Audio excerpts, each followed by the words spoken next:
Lamed Zayin again. And we're in the bottom section.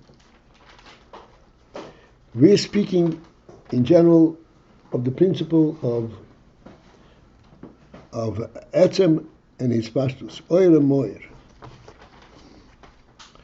And the first illustration, example of such a phenomenon is the sun and its shine. And I'm careful not to say the ray, because the ray, that's which ray spreads out, but the shine, the very shine of the sun itself, this is what actually brings the essential brightness to the world.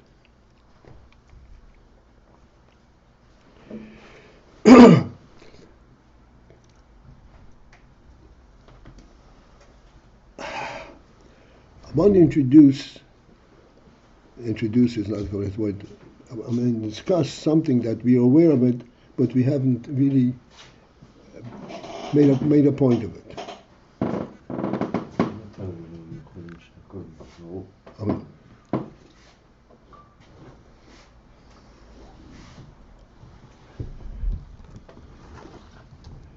There is the etzem, and then there is the haor, the hispashtus. Now, the part that illuminates the world, for example, talking on that level, is that which is mispashit in the world. That which reaches all over the world and illuminates it. The fact that it comes from a bright sun, you might think, is insignificant as far as the brightness that reaches the world.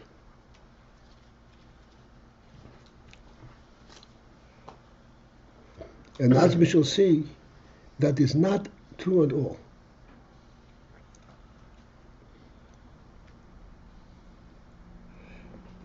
And to demonstrate this with a mashal,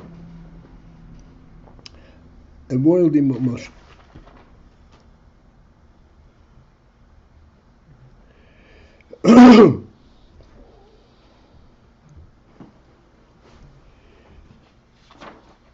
You have a meal. A meal consists of food. The food you chew up and you swallow it, and it becomes part of you. And this is what gives you sustenance. However, there's a tremendous difference whether you eat your food, what is now known as fast food, running and running to work, or you eat your food with family at the table, or you eat your food at a celebration, a chassan, a bar mitzvah, or a birthday. What's the difference? It's the same food.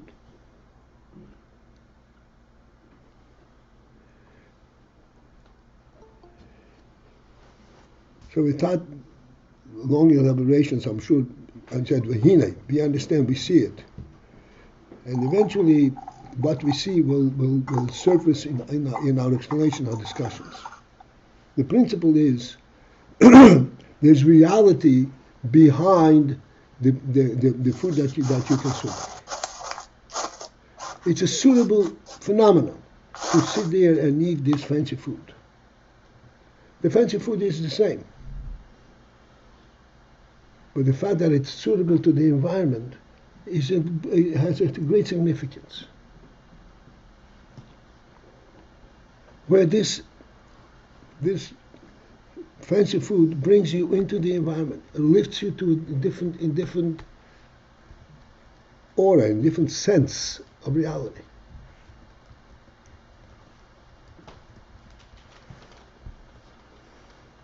We could say, at an extreme level, the difference between eating food by chewing him up, or of being fed intravenously.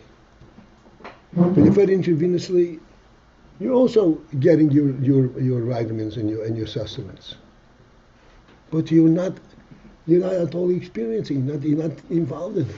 You don't know what it means to consume sustenance and experience and know the meaning that there is a life-giving element.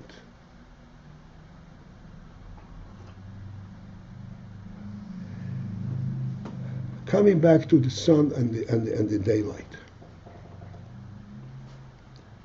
Daylight is the ha'ora of the sun. The presence of the sun, who cares about it? I have the daylight. Not true.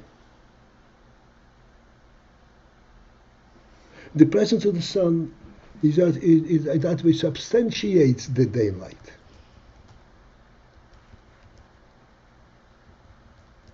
Without the presence of the sun, we could not really appreciate the daylight properly.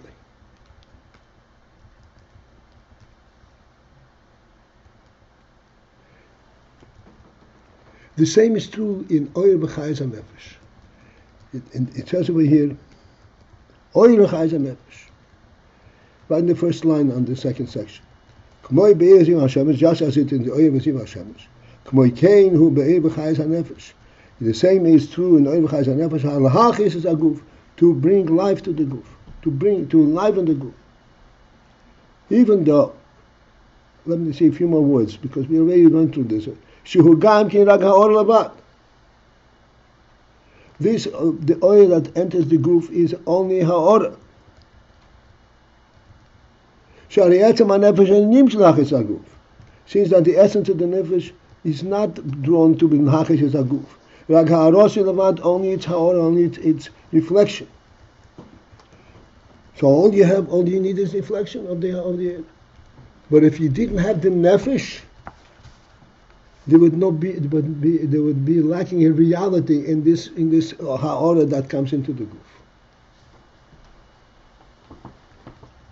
If the guf were alive just from the ha'ora, without recognizing that there is a nefesh, that there is a profound truth behind it, a divine truth behind it, you would not have at all the same message in effect. In fact, in our tragic times, or maybe there were tragedies in the past also, when a person has difficulty, Rahman Islam, to the point where it leads him to suicide. Oh, I can't believe anymore than this. This is due to his oblivion to what is behind it. You're not giving up just the life, the physical life. You're giving life the connection to the nefesh, to the sun itself. And in order to be connected, to be in the presence of the sun itself, the difficulties are definitely worth it.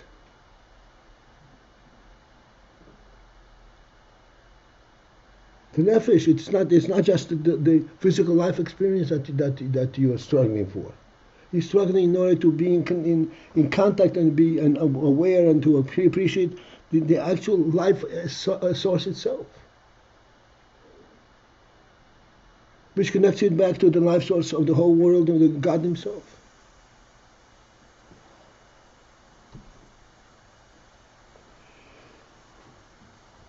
This is the two expressions, Oyer and Chayes HaNefesh. Oyer is the reflection of the nefesh itself. And Chayes is how this reflection ultimately is lowered to the point where it goes into the guf, where it becomes part of the guf, and the guf comes to life. Even though you would say that that's an important thing, this is the most important thing. The one that part that comes into the guf, the guf comes to life, and that is all not true. The oyer is the primary importance there.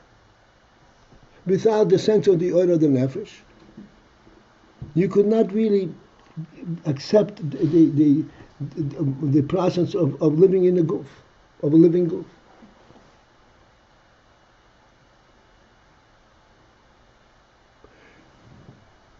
The illustration on a practical level that we have is that a person could be alive and well and healthy in every which way.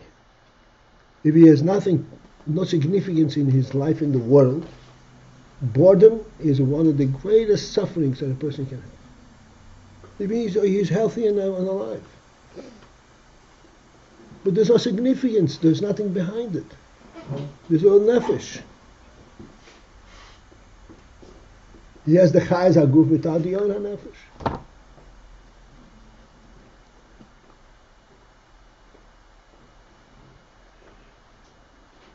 And this is what this moshel Ziv Hashemesh. Ziv Hashemesh, the oil of Ziv Hashemesh, that is what illumines the world. Not true. It's true that this is what brings you life to another, but that is not the end of the story. This is not what it provides. This is not the cause and the reason why this is so significant and impressive and phenomenal, because it brings along the Shemesh itself. There's a reality behind this life. And this reality points to the fact that this reality has been created by the Creator himself. This is not a worldly development, as we spoke about many times. This is what gives it but lifts it up to real significance. And the same thing is Oivach Nefesh.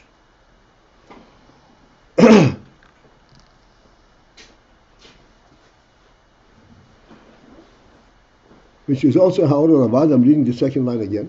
Ha'or Lavad of the Etzem HaNefesh. Shari Etzem HaNefesh Nimcha Ha'asar Guf, since that the Etzem of the Nefesh is not brought, does not come down to bring life into the Guf directly, enliven the Guf.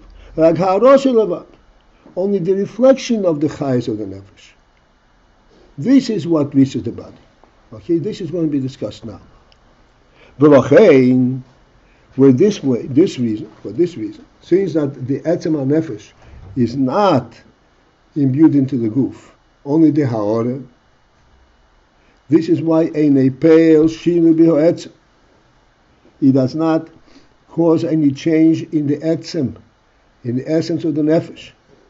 Im Meir or Einei Meir, whether it Meir, it makes life in the light in the Guf, or it doesn't. Okay, before Meir is talking still about the Moshe of the sun, if it illuminates or not. And likewise, Masha Machayes Haguf, the part of the Nefesh that ultimately comes down and is Machayes Haguf, and brings life and makes the Guf alive. I'm going back. Meir refers to the Nefesh also, because in Nefesh also there is these two levels: Meir, Oyer, and Chayes. The Oyer itself does not have any effect on the Nefesh.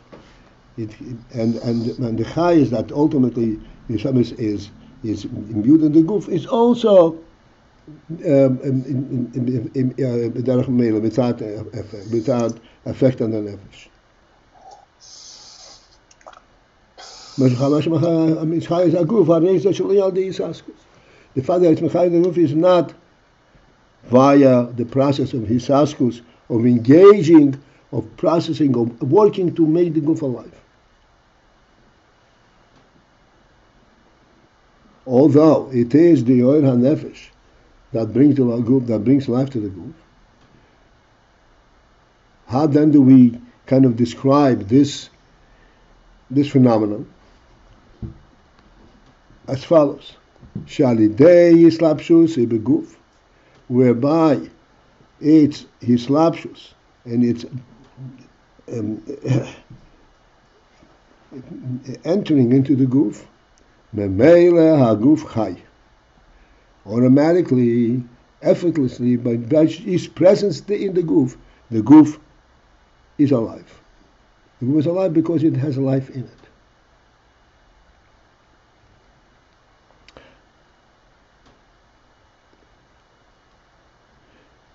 and I just want to reiterate and bring to mind, so we shall understand the significance of what follows. This inyan that it comes b'meileh,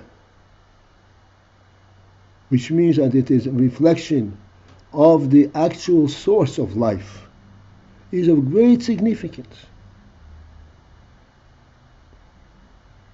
It is on a lower level and it's b'tzimtzum and so on, as we shall see, but it's still representative of life itself.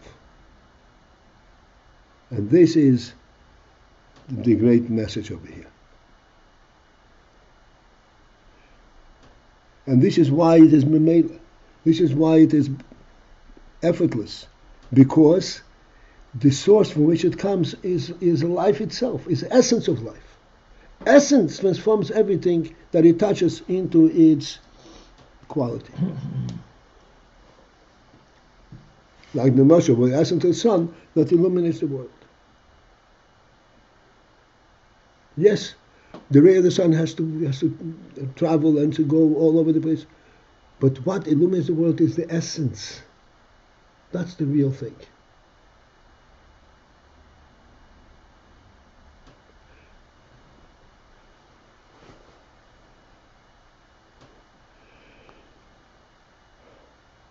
Okay, at the end of the fourth line.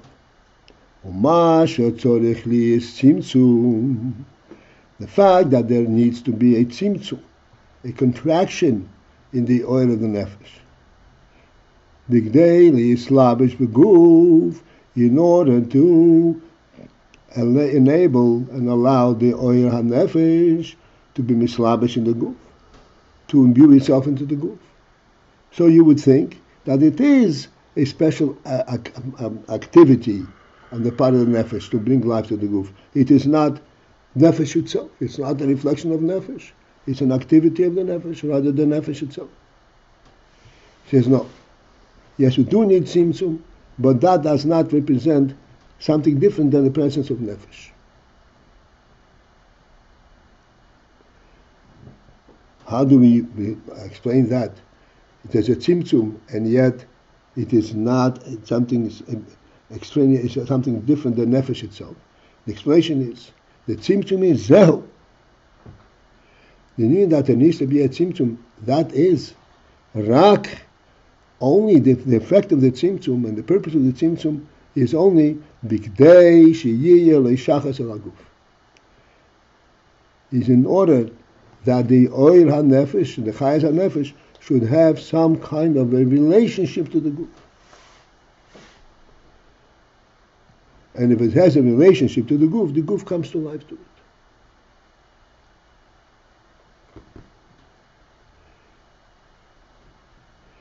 So the Rebbe explains a little more on this. Key, because. Why do you need a special tzimtzum to bring shachas l'guf? This is the ha'orah. This is not the nefesh itself. It's only ha'orah of the nefesh.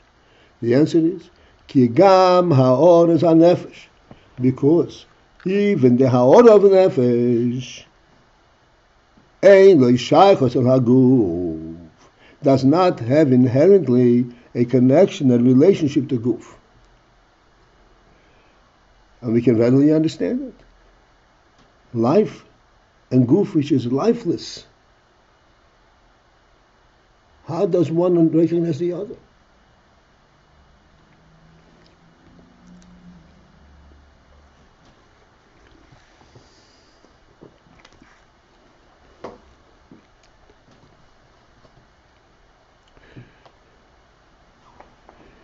Guf is a tangible physical entity.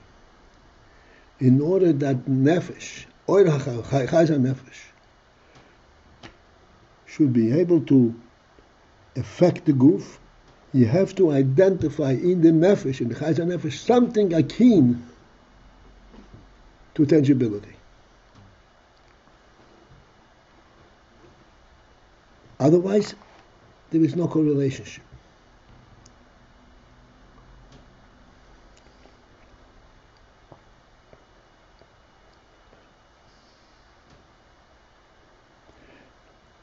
Let us give a mashal to this.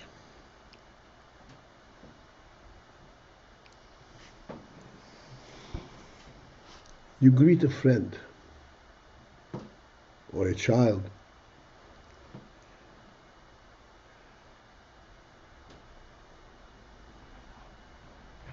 How do we greet a friend? We say hello. No, that's not enough. We give a hand.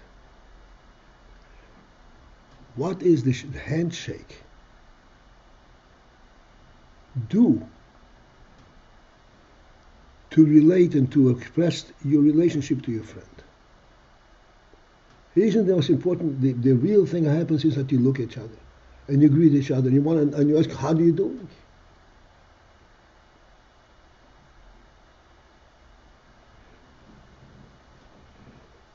And the explanation is, of course, as we all experience this all the time, that this touch is what brings the spirit of your greeting to a point where you can actually relate to your friend.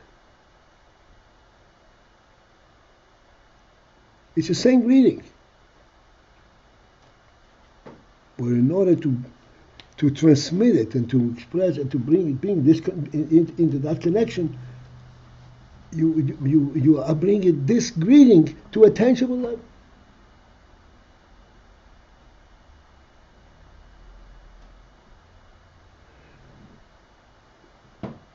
This is like a moshel to the union of the tzimtzum hanefesh, tzimtzum hachayas hanefesh, in order to go into to give life to the goof.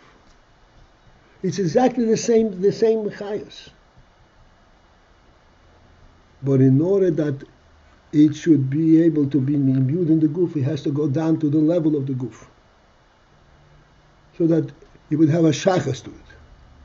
But it's exactly the same thing. One will never explain that. The greeting consists in the handshake.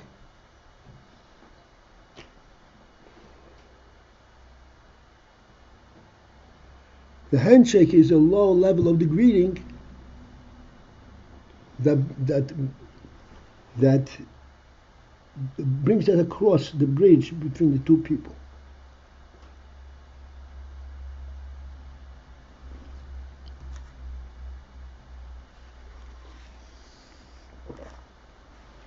This is the union of the tzimtzum of the chayas hanefesh, so that the chayas hanefesh that ultimately enlivens the goof is exactly the chayas hanefesh the way it is. It is purely nefesh. It is not a separate activity, but it's something to the level that to the goof level, so that the element of tangibility is identifiable in the chayas hanefesh, even though chayas hanefesh is not tangibility. It's nefesh, essence of life.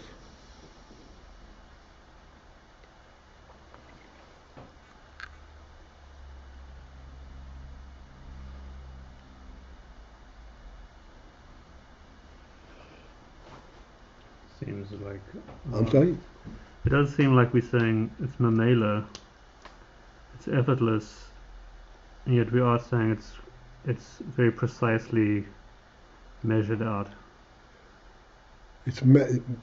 Yes, it's measured out in order that there will be recognition, not in a special separate activity with it. Like, I'm here. You recognize? Do you know that I'm here? Here's a handshake. Does a handshake translate your greeting? This word mamela, which also it's not inadvertent. It's with intention. Is that correct? Yes. Okay. Now we have the parentheses that we are coming to. Let's go to the end of this line. As we said, even the ha'oras are nefesh, even the reflection of nefesh, of chayus, in the shachas ha'guf, has no relationship to guf. Guf is lifeless. Guf is tangibility. The ha'oras are nefesh, which is only the ha'oras, the reflection of nefesh, cannot recognize that there is an entity over here. In order to give cognizance to this, so that it would say hello, you have to reduce it to the point where it recognizes tangibility. But it's still the same oir.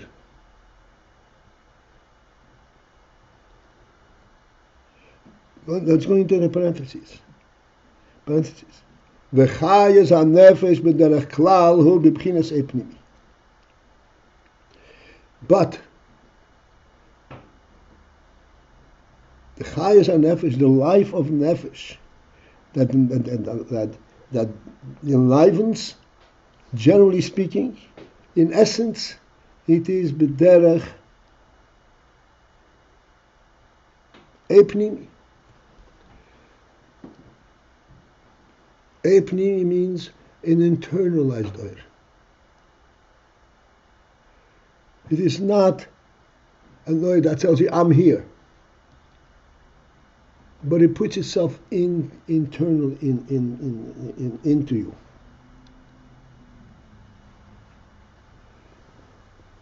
This oir pnimi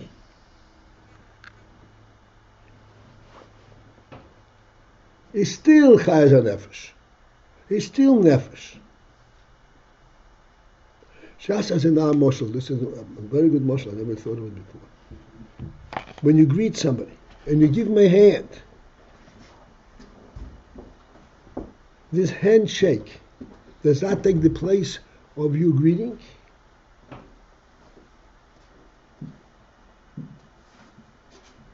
It brings the greeting to the level that it tells him, yeah, I'm greeting you. That's all it is. But principally is the greeting. The very same greeting that you transmitted by looking at him. And by smiling at him.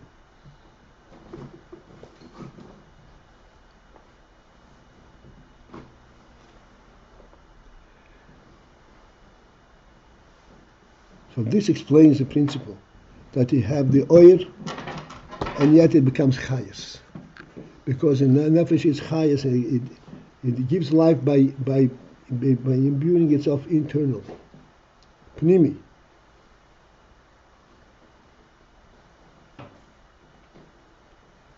V'al kain, okay, we are now in the next line. This is 5 lines from the bottom. V'al kain, and for this reason, because nefesh is oipnimi, so there has to be this symptom, this reduction in the nefesh.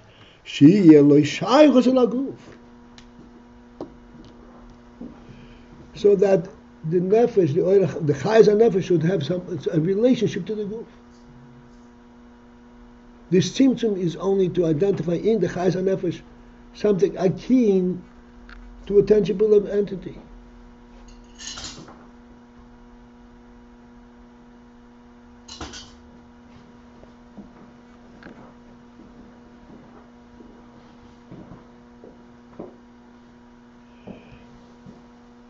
And that, thus, behold, it is k'moi, exactly as. Okay, we have to put our final thinking. Shehanafach neifeya b'mapuach. The blower blows with a mapuach with this what do you call it? The mapuach, the bellows. A bellows. A bellow, right? With the bellows. Lechamim is on the mattress, to warm up the mattress, the metal.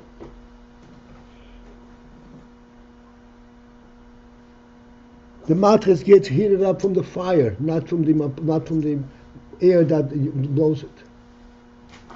However, you need this blower. Why? Shezehu, where that blowing is, rak only lekarev zoesh of hamatches. It is to bring closer the fire to the mattress, to the metal. But what warms the metal? The fire itself, not the blower. But the fire is in a separate place, and the matras in a separate place. In order to bring them together, you have to have the mapruach. But the mapruach is not what takes over from the fire. It's still b'derech memela, the heat of the fire that heats it up, without any engagement to engage the fire to warm up the mattress, the metal. You heat it up by being in proximity to it. That's all. The same is in Tzimtzum HaNefesh. Tzimtzum of the Chayz HaNefesh. You have to be with Tzimtzum Oiro Chayz HaNefesh so that there will be a connection, a relationship between the Nefesh, the Chayz HaNefesh, and the Guf. But what brings life to the Guf is the Chayz itself. The essence of Chayz. The essence of Chayz can be at many different levels, on the Nefesh level and at the Guf level. This is what Tzimtzum does.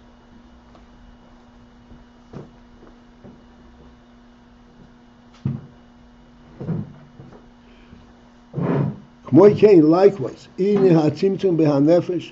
principle of Tzimtzum, the effect of Tzimtzum in the Nefesh is, what is it for? Who big day, it is in order shehi elei shaychos al haguf, so that the Nefesh